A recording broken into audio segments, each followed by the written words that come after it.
ಅವರ ಸಮಯದಲ್ಲಿ ಅವರು ಎಕರೆಗೆ 2 ಲಕ್ಷ ರೂಪಾಯಿಯಲ್ಲಿ ತಗೊಳ್ತಾ ಇದ್ರು. ಇದೇ ಹಿಂದಿನ ಮಾಜಿ ಶಾಸಕರು. ನಾವು ಇವಾಗ ಅಕ್ರಮ ಸಕ್ರಮ ಮಾಡಿದ್ರಲ್ಲಿ BJP ಪಕ್ಷದ ಪಂಚಾಯತ್ ಅಧ್ಯಕ್ಷರುಗಳಿದ್ದಾರೆ. ಅಶೋಕ್ ರೈ ಅವರು ಕೊಡ್ತಾ ಇರೋದು ಅಶೋಕ್ ರೈ ಅವರ ಅಪ್ಪನ ಜಾಗನ ಅಂತ ಒಬ್ಬ ಕೇಳ್ತಾನೆ. ನಮ್ಮ ಮನಸ್ಸಿಗೂ ಕೂಡ ನೋವಾಗ್ತದೆ. ನನ್ನ ವೈಯಕ್ತಿಕ ನೆಲೆಯಲ್ಲಿ ಯಾರಾದರೂ ವಾಗ್ದಾಳಿ ಮಾಡಿದರೆ ನನ್ನ ಎದುರು ಬಂದವರು ಮಾಡುವಂಥ ಮಾಡಬೇಕು. ನನ್ನ ಅಪ್ಪ ಅವ್ರಿಗೆ ಏನು ಮಾಡಿದ್ದಾರೆ? ಸ್ವಾಮಿ, BJPಯಿಂದ ಬೆಳೆದು ಬಂದದ್ದಲ್ಲ. BJP ನನಗೆ ಕೂತಿದ್ದು ಮೇಲುಗಡೆಯಿಂದ. ಭಾರತ ಮಾತಾ ಕಿ ಜೈ. ಭಾರತ ಮಾತೆಯನ್ನು ಯಾರಿಗಾದರೂ ಪೇಟೆಂಟ್ ಕೊಟ್ಟಿದ್ದೀವ ನಾವು? 3 ಕುಟುಂಬಗಳಿಗೆ ನೀವು ಅನ್ಯಾಯ ಮಾಡಿದ ನಿಮ್ಮ ಹೋರಾಟ, ನಿಮ್ಮ ರಾಜಕೀಯ ಹೋರಾಟದಿಂದ ಕಳೆದ 1 ವಾರದ ಹಿಂದೆ ತಮಗೆಲ್ಲ ಗೊತ್ತಿರ್ಬೋದು, ನಮ್ಮ ಬಂಟ್ವಾಳ ತಹಸೀಲ್ದಾರ್ ಕಚೇರಿಯ ಎದುರುಗಡೆ BJP ಪಕ್ಷದವರು ಒಂದು ಪ್ರತಿಭಟನೆಯನ್ನು ಮಾಡಿದರು. ಯಾವುದರ ಬಗ್ಗೆ ಪ್ರತಿಭಟನೆಯನ್ನು ಮಾಡಿದರು ಅಂತ ಹೇಳಿದರೆ, ಒಂದು 3 ಜನರಿಗೆ 94C ಹಕ್ಕುಪತ್ರವನ್ನು ಕೊಡಲಿಲ್ಲ. ಈ ಹಕ್ಕುಪತ್ರವನ್ನು ಕೊಡುವಲ್ಲಿ ತಡ ಮಾಡ್ತಾರೆ ಎನ್ನುವ ವಿಚಾರವನ್ನು ಇಟ್ಟುಕೊಂಡು ಪ್ರತಿಭಟನೆಯನ್ನು ಮಾಡಿದರು. ಇದರ ಬಗ್ಗೆ ಸಮಾಜದಲ್ಲಿ ಒಂದು ಗೊಂದಲದ ವಾತಾವರಣವನ್ನು ಸೃಷ್ಟಿ ಮಾಡುವಂಥ ಕೆಲಸವನ್ನು ಮಾಡಿದ್ದಾರೆ. ಈ ವಿಚಾರದ ಬಗ್ಗೆ ಸಮಾಜದಲ್ಲಿ ಸಾರ್ವಜನಿಕರಿಗೆ ಇದು ಯಾವ ರೀತಿ ಹೀಗೆ ಆಗಿದೆ, ಯಾತಕ್ಕಾಗಿ ಆಯಿತು ಅನ್ನೋ ಉದ್ದೇಶಕ್ಕಾಗಿ ನಾನು ನಿಮ್ಮನ್ನು ಇವತ್ತು ಇಲ್ಲಿ ಕರೆದಿದ್ದೇನೆ.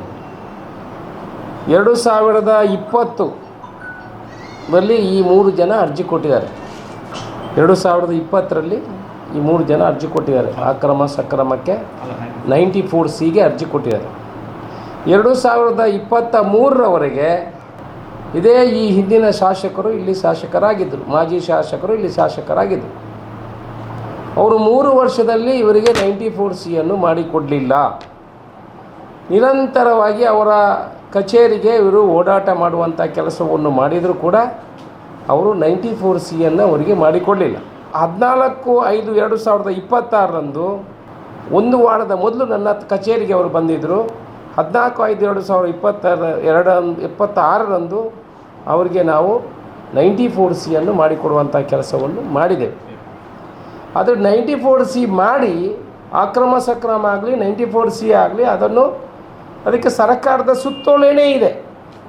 ಅದು ಶಾಸಕರು, ಉಸ್ತುವಾರಿ ಮಂತ್ರಿಗಳು, ಇಲ್ಲ ಅದಕ್ಕೆ ಸಂಬಂಧಪಟ್ಟಂಥ ಕಂದಾಯ ಮಂತ್ರಿಗಳು, ಇಲ್ಲದ ರಾಜ್ಯದ ಮುಖ್ಯಮಂತ್ರಿಗಳು ಈ ಹಕ್ಕುಪತ್ರಗಳನ್ನು ವಿತರಣೆ ಮಾಡಬೇಕು ಅನ್ನುವ ಸರ್ಕಾರದ ಸುತ್ತೋಲೆಯಲ್ಲಿ 13ನೇ ಕ್ಲಾಸಲ್ಲಿ ಬರೆದಿದೆ.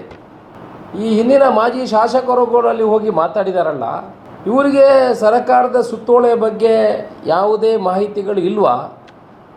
ಅಲ್ಲ, ಅವರು ಇರುವಾಗ ಏನಾದರೂ ತಹಸೀಲ್ದಾರು ಹಕ್ಕುಪತ್ರವನ್ನು ಇವರು ಫಸ್ಟ್ ಆಫ್ ಆಲ್ ಇವರು ಮಾಡಿಯೇ ಕೊಡಲಿಲ್ಲ. ಇನ್ನೊಂದು, ಅವರು ಇರುವಾಗ ಏನು ತಹಸೀಲ್ದಾರ್ ಹತ್ರ ಕೊಡಿಸ್ತಾ ಇದ್ರಾ? ಇದನ್ನು ಸಾರ್ವಜನಿಕರಿಗೆ ಅವರು ಉತ್ತರ ಕೊಡುವಂಥ ಕೆಲಸವನ್ನು ಅವರು ಮಾಡಬೇಕು. ಇದಲ್ಲದೆ ಅವರ ಕಾಲದಲ್ಲಿ ಇರುವಂಥ 32,000 ಅಕ್ರಮ ಸಕ್ರಮ 94C ಕಡತಗಳು ನಾನು ಶಾಸಕನಾಗಿ ಬರುವವರೆಗೂ ಕೂಡ ಇಲ್ಲಿ ಪೆಂಡಿಂಗ್ ಇತ್ತು. ನಾನು ಶಾಸಕನಾಗಿ ಬಂದ ನಂತರ ಕರ್ನಾಟಕದಲ್ಲಿ ನಂಬರ್ 1 ಸ್ಥಾನವನ್ನು ಅಕ್ರಮ ಸಕ್ರಮ 94C ಮಾಡುವಲ್ಲಿ ಕರ್ನಾಟಕದಲ್ಲಿ ನೀವು ವೆಬ್ಸೈಟಿಗೆ ಹೋಗಿ ನೋಡಿ, ಗೂಗಲಲ್ಲಿ ಹೋಗಿ ನೋಡಿ, ಪುತ್ತೂರು ಈಸ್ ದ ನಂಬರ್ 1. ಸುಮಾರು 2 ಸೇರಿ 4,200 ಕಡತಗಳನ್ನು ನಾವು ಕ್ಲಿಯರ್ ಮಾಡುವಂಥ ಕೆಲಸವನ್ನು ಮಾಡಿದ್ದೇವೆ. ಸುಮಾರು 2,000ರಿಂದ ಮೇಲ್ಪಟ್ಟು ಎಕರೆ ಜಾಗವನ್ನು ಅಕ್ರಮ ಸಕ್ರಮದಲ್ಲಿ ಜನರಿಗೆ ಕೊಟ್ಟಿದ್ದೇವೆ. ನಮ್ಮ ವಿಧಾನಸಭಾ ಕ್ಷೇತ್ರದಲ್ಲಿ ಸುಮಾರು 9,000 94C ಮತ್ತು 94CC ಕಡತಗಳು ಈ ಹಿಂದಿನ BJP ಸರ್ಕಾರ ಇರುವಾಗ ಅವರಿಗೆ ಅವರು ಅದಕ್ಕೆ ಅರ್ಹರಲ್ಲ ಅಂತ ಆ ಕಡತವನ್ನು ಕ್ಲೋಸ್ ಮಾಡಿ DC ಆಫೀಸಿಗೆ ಕಳಿಸಿದ್ದಾರೆ. ನಾವು ಈಗ ನಮ್ಮ ಕಂದಾಯ ಸಚಿವರ ಹತ್ರ ಮಾತಾಡಿ ಅದನ್ನು ಪುನಃ ಪರಿಶೀಲನೆಗೆ ಕಳಿಸಿಕೊಡಬೇಕು. ಯಾರೆಲ್ಲ ಅದಕ್ಕೆ ಅರ್ಹರಿದ್ದಾರೆ, ಯಾಕಂತ ಹೇಳಿದ್ರೆ 94C ಮತ್ತು 94CC ಇರುವವರು ಎಲ್ಲ ಬಡವರಿದ್ದಾರೆ. ಅವರ 9 ಸೆಂಟು ಜಾಗ, 5 ಸೆಂಟು ಜಾಗ, 3 ಸೆಂಟು ಜಾಗಕ್ಕಾಗಿ ಅವರು ಹೋರಾಟ ಮಾಡ್ಕೊಂಡು ಬಂದವರು. ಅವರ ಮನೆ ಅದರಲ್ಲಿ ಇದೆ. ಅದರಿಂದ ಎಲ್ಲ ಕಡತಗಳನ್ನು ಮರುಪರಿಶೀಲನೆಗೆ ಕಳಿಸಿ ಆನಂತರ ವಿಚಾರಣೆ ಮಾಡಿ ಅದು ರಿಯಲಿ ಅವರಿಗೆ ಕಾನೂನಾತ್ಮಕವಾಗಿ ಸಿಗುವುದಿಲ್ಲ ಅಂತ ಹೇಳಿದರೆ ಮಾತ್ರ ಅದನ್ನು ಮುಚ್ಚಬೇಕು. ಆ ಕಡತವನ್ನು ಮುಚ್ಚುಗೊಳಿಸಬೇಕು, ಅದನ್ನು ಕಡತವನ್ನು ವಾಪಸ್ ಕಳಿಸಬೇಕು. ಇಲ್ಲ ಅಂತಾದರೆ ಅದನ್ನು ವಾಪಸ್ ಗ್ರಾಂಟ್ ಮಾಡಬೇಕು ಅನ್ನೋ ಸುತ್ತೋಲೆಯನ್ನು ಕೂಡ ನಾವು ಕಳಿಸಿ ಯಾವುದೆಲ್ಲ ಕಡತಗಳನ್ನು ಕೂಡ ವಾಪಸ್ ತರಿಸುವಂಥ ಎಲ್ಲ ಕಡತಗಳನ್ನು ವಾಪಸ್ ತರಿಸುವಂಥ ಕೆಲಸವನ್ನು ನಾವು ಮಾಡ್ತಾಯಿದ್ದೀವಿ. ಇವತ್ತಿನವರೆಗೆ ಇಷ್ಟೊಂದು ಕಡತಗಳನ್ನು ಮಾಡಿ ಅವರ ಸಮಯದಲ್ಲಿ ಅವರು ಎಕರೆಗೆ 2 ಲಕ್ಷ ರೂಪಾಯಿಯಲ್ಲಿ ತಗೊಳ್ತಾ ಇದ್ದರು. ಇದೇ ಹಿಂದಿನ ಮಾಜಿ ಶಾಸಕರು ನನ್ನ ಹತ್ರ 45 ಜನ ಇದ್ದಾರೆ. ನಾನು ಹಿಂದೇನೂ ಹೇಳಿದ್ದೇನೆ, ನೋಡಿ ನಮ್ಮ ಮೇಲೆ ನೀವು ವಾಗ್ದಾನ ಮಾಡಲಿಕ್ಕೆ ಬರಬೇಡಿ, ನಾವು ನಿಮ್ಮ ಮೇಲೆ ಯಾವುದೇ ವಾಗ್ದಾನಕ್ಕೆ ಹೋಗುವುದಿಲ್ಲ, ನಾವು ಬರೀ ಅಭಿವೃದ್ಧಿ ಪರವಾಗಿ ಕೆಲಸವನ್ನು ಮಾಡ್ತೇವೆ. ಯಾವಾಗ ನಮ್ಮ ಮೇಲೆ ಅವರು ಈ 1 ದಿವಸಕ್ಕಾಗಿ ಅಲ್ಲಿ ಸ್ಟ್ರೈಕ್ ಕೂತ್ಕೊಳ್ಳುವಂಥ ಕೆಲಸವನ್ನು ಮಾಡಿದಾರ, ಇವರ ಸಮಯದಲ್ಲಿ ಎಕರೆಗೆ 2 ಲಕ್ಷ ರೂಪಾಯಿ ಕೊಟ್ಟು ಮಾಡಿಸಿದವರು ನಮ್ಮ ಹತ್ರ ಇದ್ದಾರೆ. ನಂಬರ್ 1. ನಂಬರ್ 2, ನಾವು ಇವಾಗ ಅಕ್ರಮ ಸಕ್ರಮ ಮಾಡಿದ್ರಲ್ಲಿ BJP ಪಕ್ಷದ ಪಂಚಾಯತ್ ಅಧ್ಯಕ್ಷರುಗಳಿದ್ದಾರೆ, BJP ಪಕ್ಷದ ಮಾಜಿ ಜಿಲ್ಲಾ ಪಂಚಾಯತ್ ಸದಸ್ಯರು ಮಾಡಿದ್ದೇವೆ, BJP ಪಕ್ಷದ ಮಾಜಿ ತಾಲೂಕು ಪಂಚಾಯತ್ ಸದಸ್ಯರದು ನಾವು ಮಾಡಿದ್ದೇವೆ, ಎಲ್ಲ ಪಂಚಾಯತ್ ಸದಸ್ಯರದು ಮಾಡಿದ್ದೇವೆ, ಶಕ್ತಿ ಕೇಂದ್ರದ ಅಧ್ಯಕ್ಷರು ಮಾಡಿ ಲೀಸ್ಟ್ ಕೊಡ್ತೇವೆ. ಆದರೆ ಮಾಧ್ಯಮದ ಮುಖಾಂತರ ಅವರ ಹೆಸರುಗಳನ್ನು ಬಹಿರಂಗಪಡಿಸುವುದಿಲ್ಲ. ಯಾಕಂತ ಹೇಳಿದ್ರೆ ಅವರು ಕೂಡ ಸಮಾಜದಲ್ಲಿ ಗೌರವಾನ್ವಿತರಿದ್ದಾರೆ. ನಾವು ಅವರ ಹೆಸರನ್ನು ಯಾಕೆ ಹೇಳುವುದಿಲ್ಲ ಅಂತಂದರೆ ಅವರಿಗೆ ಗೌರವಕ್ಕೆ ತೊಂದರೆ ಆಗ್ಬಾರ್ದು. ಇವರು ಗೌರವ ಇದ್ದರೆ ಇವರು ಅವ್ರದ್ದನ್ನು ಮಾಡಿಕೊಡಬೇಕಿತ್ತು. ಇವರೊಬ್ಬ ಶಾಸಕನಾಗಿದ್ದವರಲ್ವ, ಇವರ ಪಕ್ಷ ಇಲ್ಲಿ ಇತ್ತಲ್ಲ, ಅವರ ಪಕ್ಷದವರನ್ನೇ ಇವರು ಮಾಡಿದವರು. ಬೇರೆ ಯಾರ್ದು ಮಾಡ್ತಾರೆ ಇವರು? ಯಾರ್ದು ಮಾಡಿದ್ದಾರೆ? ಲೀಸ್ಟ್ ಕೊಡಬೇಕಾ? ಅವರು ಬಂದರೆ ನಾನು ಲೀಸ್ಟ್ ಕೊಡ್ತೀನಿ, ನಾನು ಯಾರ್ದೆಲ್ಲ ಮಾಡಿದ್ದೀನಿ ಅಂತ. BJP ಅವ್ರದ್ದು ಬಾಕಿ ಜನರಲ್ ಪಬ್ಲಿಕ್ ಎಲ್ಲರದು ಮಾಡ್ತೀನಿ. ಪಕ್ಷದ ಹುದ್ದೆಯಲ್ಲಿ ಇದ್ದವ್ರದ್ದು ಯಾರ್ದೆಲ್ಲ ಮಾಡ್ತೇನೆ ಅಂತ ಬೇಕಿದ್ರೆ ಅವ್ರು ಲೀಸ್ಟ್ ಕೊಡಿ ಅಂತ ಹೇಳಿದ್ರೆ ನಾನು ಕೊಡಲಿಕ್ಕೆ ರೆಡಿ ಇದೆ. ಇವರು ಅವರ ಪಕ್ಷದವ್ರದ್ದೇ ಮಾಡಲಿಲ್ಲ, ಜನಸಾಮಾನ್ಯರದ್ದು ಮಾಡಿಲ್ಲ. ಒಳಗಡೆ AC ರೂಮಲ್ಲಿ ಕೂತ್ಕೊಂಡು 25 ಏಜೆಂಟ್ಗಳನ್ನು ಇಟ್ಕೊಂಡು 2 ಲಕ್ಷ ರೂಪಾಯಿ ವಸೂಲು ಮಾಡಿದವರು. ನಾವು ಹಕ್ಕುಪತ್ರ ಅದು ಕೊಡಲಿಲ್ಲ ಅಂತ ಹೇಳಿಬಿಟ್ಟು ನಮ್ಮ ಮೇಲೆ ಅಲ್ಲಿ ಸ್ಟ್ರೈಕ್ ಮಾಡುವಂಥ ಕೆಲಸವನ್ನು ಮಾಡ್ತಾರೆ. ಕಾನೂನಾತ್ಮಕವಾಗಿ ಏನೋ ನಾವು ತಪ್ಪು ಮಾಡಿದ್ರೆ ಹೇಳಿ, ನಾವು ತಪ್ಪು ಮಾಡಿದ್ರೆ ಹೇಳಿ ಸ್ವಾಮಿ, ನಮಗೆ ನೋವಾಗ್ತದೆ. ಇಷ್ಟು ಜನರಿಗೆ ಪ್ರತಿ ವಾರ ಅಕ್ರಮ ಸಕ್ರಮ ಮಾಡುವ ಮುಖಾಂತರ ಪುತ್ತೂರು ವಿಧಾನಸಭಾ ಕ್ಷೇತ್ರದ ಪ್ರತಿಯೊಂದು ಗ್ರಾಮದಲ್ಲಿ ಕೂಡ ಇವತ್ತಿನವರೆಗೆ ಅಕ್ರಮ ಸಕ್ರಮ 94C 94CC ಪ್ರತಿ ವಾರ ಮಾಡ್ತಾ ಇದ್ದೇವೆ. ಇಷ್ಟೆಲ್ಲ ಮಾಡಿ ನಾವು ಹಕ್ಕುಪತ್ರ ಕೊಡುವುದಿಲ್ಲ ಅಂತ ನಮ್ಮ ಮೇಲೆ, ಅದು 1 ದಿವಸಕ್ಕೆ ಇವರು ಅಲ್ಲಿ ಹೋಗಿ ಧರಣಿ ಮಾಡುವಂಥ ಕೆಲಸ, ಅಲ್ಲಿ ಹೋಗಿ ಧಿಕ್ಕಾರ ಕೂಗುವಂಥ ಕೆಲಸ, ಬೇಡವಾದ ಪದಗಳನ್ನು ನಮ್ಮ ಮೇಲೆ ಬಳಸುವಂಥ ಕೆಲಸವನ್ನು ಮಾಡ್ತಾರಲ್ಲ, ಸಮಾಜ ಇವರನ್ನು ಖಂಡಿಸುವಂಥ ಕೆಲಸಗಳನ್ನು ಮಾಡಬೇಕಾಗ್ತದೆ. ಅದಕ್ಕಾಗಿ ನಾನು ಇವತ್ತು ಪತ್ರಿಕಾಗೋಷ್ಠಿ ಯಾವನೊಬ್ಬ ಮಾತಾಡುವಾಗ ಯಾವುದೇ ಒಂದು ಅಶೋಕ್ ಕುಮಾರ್ ರೈ ಅವರ ಅಪ್ಪನ ಜಾಗನ ಅಂತ ಕೇಳ್ತಾನೆ ಇವರ ಪ್ರತಿಭಟನೆಯಲ್ಲಿ. ಅಶೋಕ್ ರೈ ಅವರು ಕೊಡ್ತಾ ಇರೋದು ಅಶೋಕ್ ರೈ ಅವರ ಅಪ್ಪನ ಜಾಗನ ಅಂತ ಒಬ್ಬ ಕೇಳ್ತಾನೆ. ನಮ್ಮ ಮನಸ್ಸಿಗೂ ಕೂಡ ನೋವಾಗ್ತದೆ. ಒಂದು ಕಡೆಯಿಂದ ನೋವಾಗ್ತದೆ, ಒಂದು ಕಡೆಯಿಂದ ನಮ್ಮ ಶಕ್ತಿಯನ್ನು ಪರಿಶೀಲಿಸುವಂಥ ಕೆಲಸಕ್ಕೆ ಅವರು ಕೈ ಹಾಕ್ತಾರೆ ಅಂತ ಆಗ್ತದೆ. ಆ ಕೇಳ್ತಾನಲ್ಲ, ನನ್ನ ವೈಯಕ್ತಿಕ ನೆಲೆಯಲ್ಲಿ ಯಾರಾದರೂ ವಾಗ್ದಾಳಿ ಮಾಡಿದರೆ ನನ್ನ ಎದುರು ಬಂದವರು ಮಾಡುವಂಥ ಮಾಡಬೇಕು. ಒಳ್ಳೆಯ ಸಂಸ್ಕಾರಯುತ ಅಪ್ಪ ಅಮ್ಮನಿಗೆ ಹುಟ್ಟಿದವನು ಯಾರೂ ಕೂಡ ಈ ರೀತಿ ವಾಗ್ದಾಳಿ ಮಾಡುವುದಿಲ್ಲ. ನನ್ನ ಅಪ್ಪ ಅವ್ರಿಗೇನು ಮಾಡಿದ್ದಾರೆ? ನನ್ನ ತಂದೆ ಅವ್ರಿಗೆ ಏನಾದರೂ ತೊಂದರೆ ಮಾಡಿದಾರಾ? ಅಲ್ಲ, ನಾವು ಅಕ್ರಮ ಸಕ್ರಮ ಮಾಡೋದು ತಪ್ಪ ಅಲ್ಲ? ಇವರ ಹಿಂದಿನ ಶಾಸಕರು ಇದ್ರಲ್ಲ, ಇವರು ಎಷ್ಟು ಜನ, ಅವರ ದಾಖಲೆಯನ್ನು ತಗೊಳ್ಳಿ ಸ್ವಾಮಿ. ನಿಮ್ಮ ಇಷ್ಟು ಜನ ಶಾಸಕರು ದಕ್ಷಿಣ ಕನ್ನಡ ಉಡುಪಿ ಜಿಲ್ಲೆಯಲ್ಲಿ ಇದ್ದಾರಲ್ಲ, ಅವರ ಅಂಕಿಅಂಶಗಳನ್ನು ತಗೊಳ್ಳಿ. ನಿಮ್ಮ ಶಾಸಕರು ಎಷ್ಟೆಷ್ಟು ಅಕ್ರಮ ಸಕ್ರಮ ಬೈಠಕ್ಗಳನ್ನು ಮಾಡಿದ್ದಾರೆ, ಎಷ್ಟೆಷ್ಟು ಜನರಿಗೆ ಅಕ್ರಮ ಸಕ್ರಮ ಕೊಟ್ಟಿದ್ದಾರೆ, 94C ಕೊಟ್ಟಿದ್ದಾರೆ, 94CC ಕೊಟ್ಟಿದ್ದಾರೆ. ಅದನ್ನು ನೋಡಿ ಮತ್ತೆ ಸಾರ್ವಜನಿಕರ ಎದುರುಕೊಂಡು ಮಾತಾಡಿ. ಅದು ಯಾವುದೇ ನಿಮಗೆ ಅದರ ಹಕ್ಕೇ ಇಲ್ಲ, ನೀವು ಏನೂ ಮಾಡಿಲ್ಲ, ಇವತ್ತಿನವರೆಗೆ ಮಾಡಲಿಲ್ಲ. ನಮ್ಮ ಮೇಲೆ ಹೇಳ್ತಿರಲ್ಲ, ನನ್ನ ತಂದೆಯ ಮೇಲೆ ಹೇಳ್ತಿರಲ್ಲ. ಒಂದು ಒಳ್ಳೆಯ ಅಪ್ಪ ಅಮ್ಮನಿಗೆ ಹುಟ್ಟಿದವನು ಇಂಥ ಭಾಷೆಗಳನ್ನು ಬಳಸ್ತಾನೆ. ರಾಜಕೀಯದಲ್ಲಿ ಏನು ಬೇಕಾದರೂ ಬಳಸ್ತಾರೆ, ಏನು ಬೇಕಾದರೂ ಹೇಳ್ತಾರೆ. ಆದರೆ ತಂದೆ ತಾಯಿಗೆ ಬೈಯುವಂಥದ್ದು ಸರಿಯಲ್ಲ. ಇದು ಒಳ್ಳೆಯ ಅಪ್ಪ ಅಮ್ಮನಿಗೆ ಹುಟ್ಟಿದವನು ಇಂಥ ಭಾಷೆಗಳ ಪ್ರಯೋಗ ಮಾಡುವುದಿಲ್ಲ, ಅದನ್ನು ಅವ್ರು ತಿಳ್ಕೊಳ್ಬೇಕು. ನಾನು ಕೂಡ ಅದಕ್ಕಿಂತ ಕಟುವಾದ ಭಾಷೆಯನ್ನು ಉಪಯೋಗಿಸ್ಬೋದು. ಇನ್ನೆಲ್ಲಾದರೂ ಮುಂದೆ ಅವನು ಮಾತಾಡಲಿಕ್ಕಿದ್ರೆ ನನ್ನ ಎದುರು ಬಂದು ಮಾತಾಡಬೇಕು.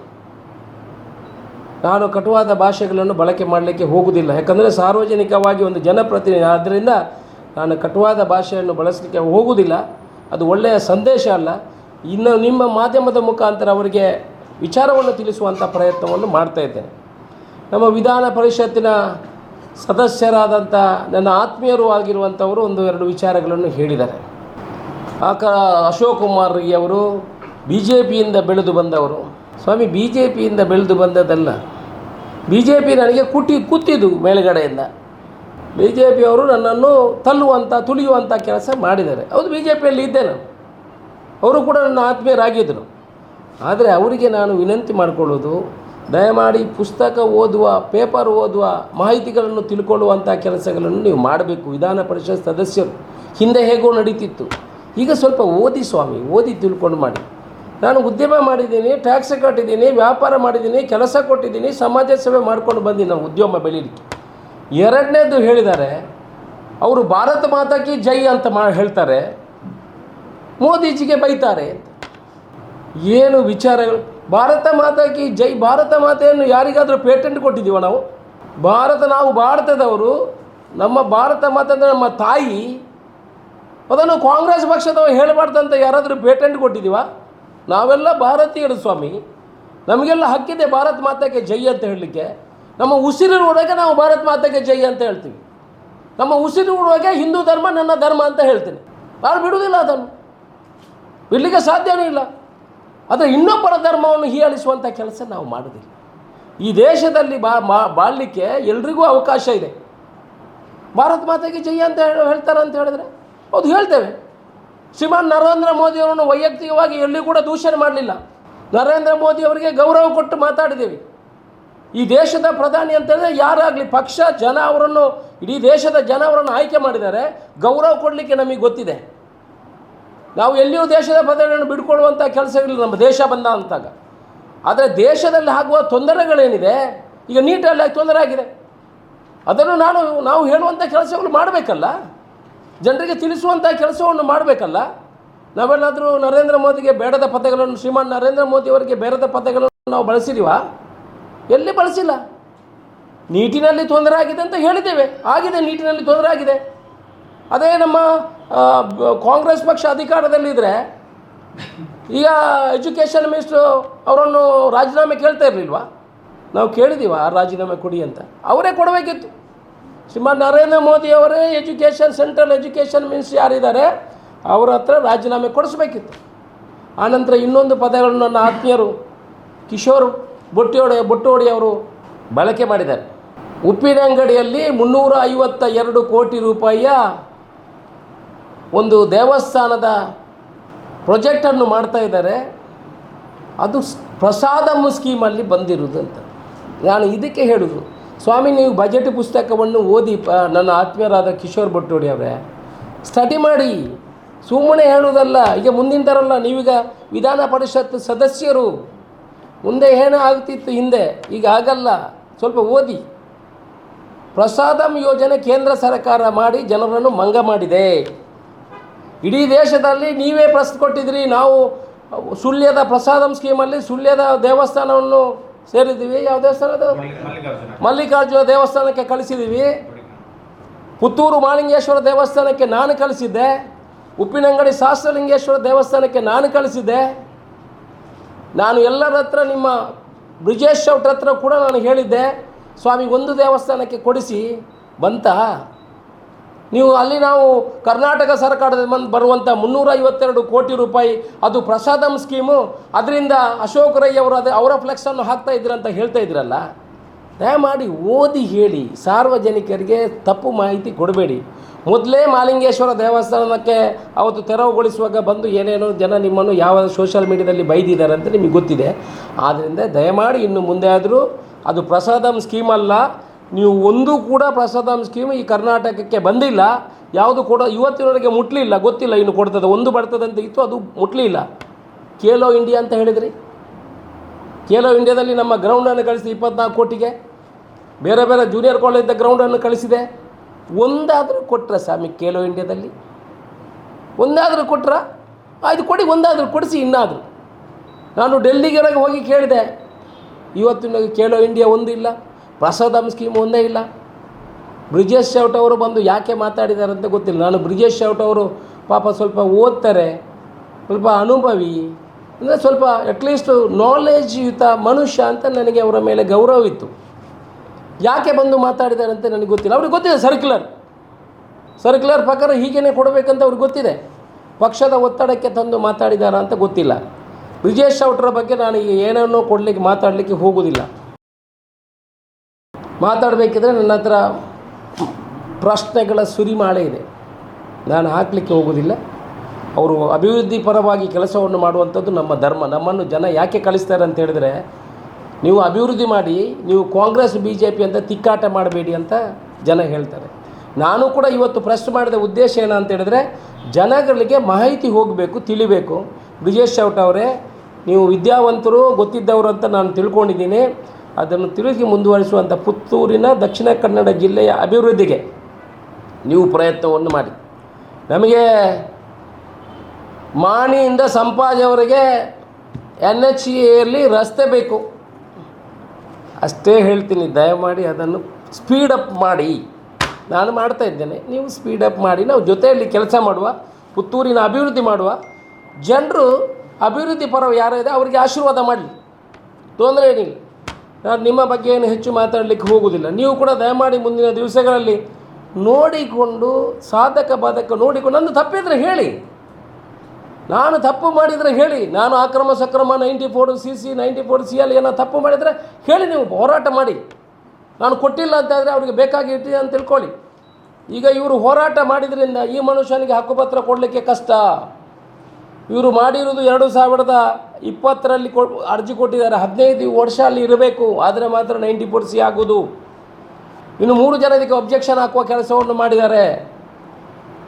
ಆದ್ದರಿಂದ ಒಬ್ಬ 3 ಕುಟುಂಬಗಳಿಗೆ ನೀವು ಅನ್ಯಾಯ ಮಾಡಿದ ನಿಮ್ಮ ಹೋರಾಟ, ನಿಮ್ಮ ರಾಜಕೀಯ ಹೋರಾಟದಿಂದ ಆ 5 ಕುಟುಂಬಗಳಿಗೆ ಹಕ್ಕುಪತ್ರ ಕೊಡುವಂಥ ಕೆಲಸಕ್ಕೆ ನೀವು ಅವರಿಗೆ ಅನ್ಯಾಯ ಮಾಡಿದಿರಿ. ಆ 5 ಕುಟುಂಬಗಳು ಏನೂ ಗೊತ್ತಿಲ್ಲದೆ ನೀವು ಕರೆದದ್ದಕ್ಕೆ ನಿಮ್ಮ ಜೊತೆ ಬಂದಿದ್ದಾರೆ. ಅವರಿಗೆ ಕಾನೂನಾತ್ಮಕವಾಗಿ ಅವ್ರಿಗೆ ಹಕ್ಕುಪತ್ರ ಕೊಡಲಿಕ್ಕೂ ಕಷ್ಟ ಆಗ್ತದೆ. ಯಾಕಂತ ಹೇಳಿದ್ರೆ 15 ವರ್ಷದಿಂದ ಅವರು ವಾಸವಾಗಿ ಇರಬೇಕು, ಆದರೆ ಮಾತ್ರ 94C 94CC ಕೊಡ್ಬೋದು. ಇವರು ಅರ್ಜಿ ಕೊಟ್ಟಿರೋದೇ 2000 ಅರ್ಜಿ ಕೊಟ್ಟರು, ಆನಂತರ ಕೊಟ್ಟರು ಕೂಡ ಈಗ ಅವರು 15 ವರ್ಷದಿಂದ ಅಲ್ಲಿ ವಾಸವಾಗಿದ್ದು ಅರ್ಜಿ ಆಮೇಲೆ ಕೊಡುವಂಥ ಅವಕಾಶಗಳು ಇದೆ. ಆದರೂ ಅಲ್ಲಿ ಇದ್ದದಕ್ಕೆ ಯಾವುದೇ ದಾಖಲೆಗಳು ಇಲ್ಲ. ಆದ್ದರಿಂದ ಇದನ್ನು ಪರಿಶೀಲನೆ ಮಾಡುವಂಥ ವಿಚಾರಕ್ಕೆ ಬಂದು ಅದನ್ನು ಪರಿಶೀಲನೆ ಮಾಡಿ ಆನಂತರ ನಾವು ಈಗ ಹಕ್ಕುಪತ್ರ ಕೊಡುವಂಥ ಕೆಲಸವನ್ನು ಮಾಡ್ತೇವೆ. ಈಗಲೇ ಇದರ ಬಗ್ಗೆ ಲೋಕಾಯುಕ್ತಕ್ಕೆ ಕಂಪ್ಲೇಂಟ್ ಮಾಡಿದ್ದಾರೆ, AC ಗೆ ಕಂಪ್ಲೇಂಟ್ ಮಾಡಿದ್ದಾರೆ, DC ಗೆ ಕಂಪ್ಲೇಂಟ್ ಮಾಡಿದ್ದಾರೆ, ಕರ್ನಾಟಕ ಸರ್ಕಾರಕ್ಕಾಗಿದೆ, ಕೋರ್ಟಿಗೂ ಕೂಡ ಫೈಲ್ ಮಾಡುವಂಥ ಕೆಲಸವನ್ನು ಮಾಡಿದ್ದಾರೆ ಬೇರೆ. ಆದ್ದರಿಂದ ಪರಿಶೀಲನೆ ಮಾಡುವಂಥ ಕೊಡುವಂಥ ಆ 5 ಕುಟುಂಬಗಳಿಗೆ ತೊಂದರೆ ಮಾಡಬೇಕು ಅಂತ ಏನು ನಮ್ಮ ಹತ್ರ ಇರಲಿಲ್ಲ.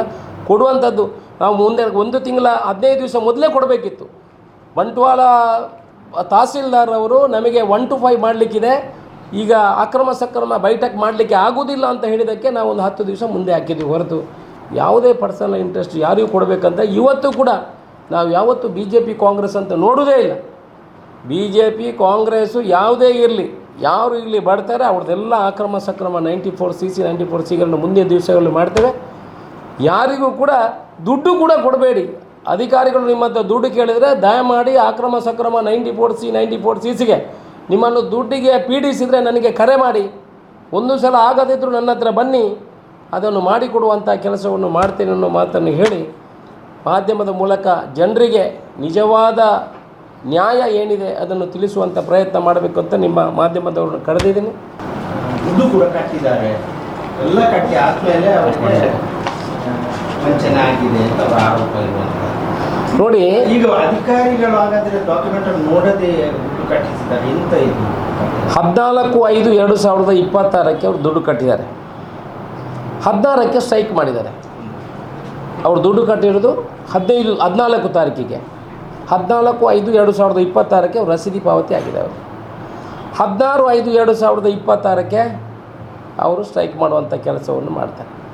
8 ವರ್ಷ ಆಯಿತು ಸ್ವಾಮಿ ಅರ್ಜಿ ಕೊಟ್ಟವರು. ಈ ಒಂದು ದಿವಸ ಅವರಿಗೆ ತಡ ಆಗ್ತದಾ?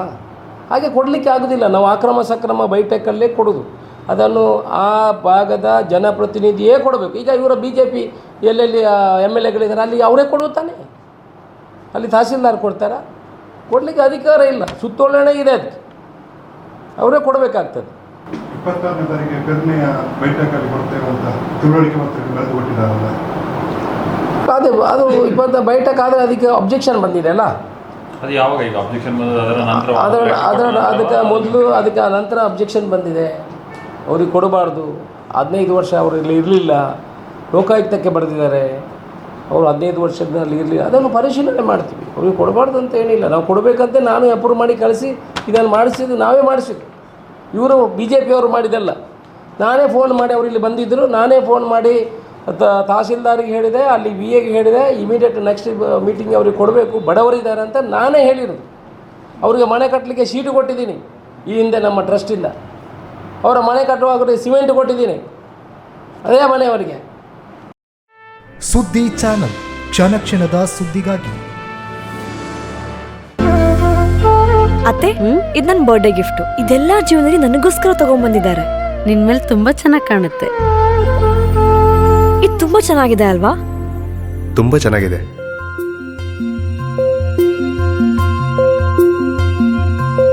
It will look really good on you. ಅಮ್ಮ, mother is always son's first love.